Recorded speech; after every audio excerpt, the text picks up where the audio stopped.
Allah barak, hein.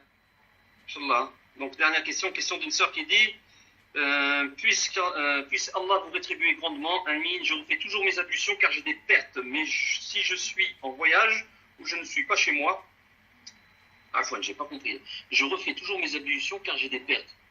Même ou c'est mais, je pense que c'est même si je suis en voyage ou je ne suis pas chez moi. Puis-je prier direct sans refaire mes ablutions à cause des pertes, par facilité.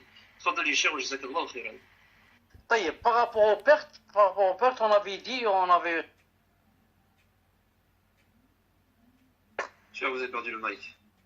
J'allais dire surtout les femmes doivent bien comprendre ça. Ensuite, je me suis dit, c'est pas surtout, mais les femmes, pourquoi les hommes n'ont pas besoin de comprendre ça. Sauf si c'est pour expliquer, par exemple, à leurs épouses ou là. Il y a 2 ou 3 avis. L'avis qui dit que c'est de la souillure, il faut faire le wudu. Et l'avis qui dit c'est de la souillure, c'est pas de la souillure, mais il faut faire le wudu. Et l'avis qui dit c'est pas de la souillure, il faut pas faire le wudu. Cheikh Ibn Uthaymin a choisi l'avis moyen. C'est de dire que les pertes ne sont pas de la souillure, mais que quand même la personne doit faire le wudu. Donc qu'est-ce que gagne la femme? Elle gagne que puisque ce n'est pas de la souillure.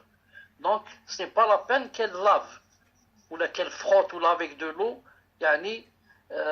ses vêtements intérieurs. Pourquoi? Parce que ce n'est pas de la souillure. C'est quelque chose qui n'est pas souillé, qui vient de sortir d'elle. Et en même temps, elle doit faire les wudu parce que c'est quelque chose qui est sorti de son appareil génital. Donc elle doit faire le wudu. Donc c'est ça, l'avis, le moyen, il est le meilleur. En même temps, ahwat pour plus de prudence. Mais celle qui a des pertes qui coulent, par exemple, beaucoup d'elle, elle peut grouper entre les 2 prières.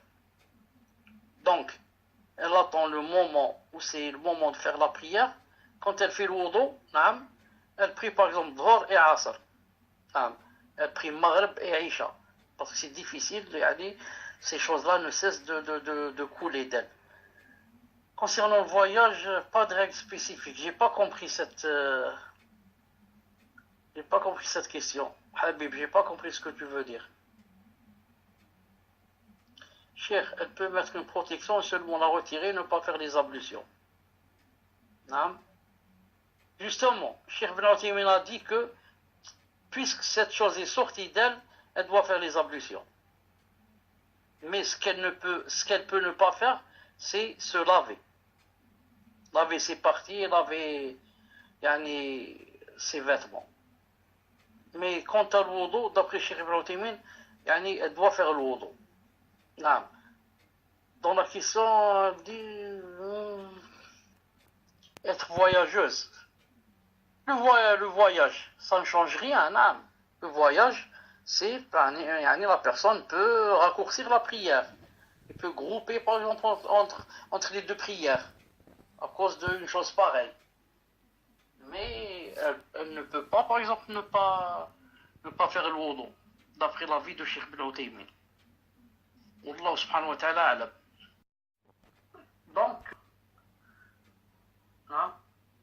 Donc vous avez entendu, est-ce que vous avez entendu ce que j'ai lu?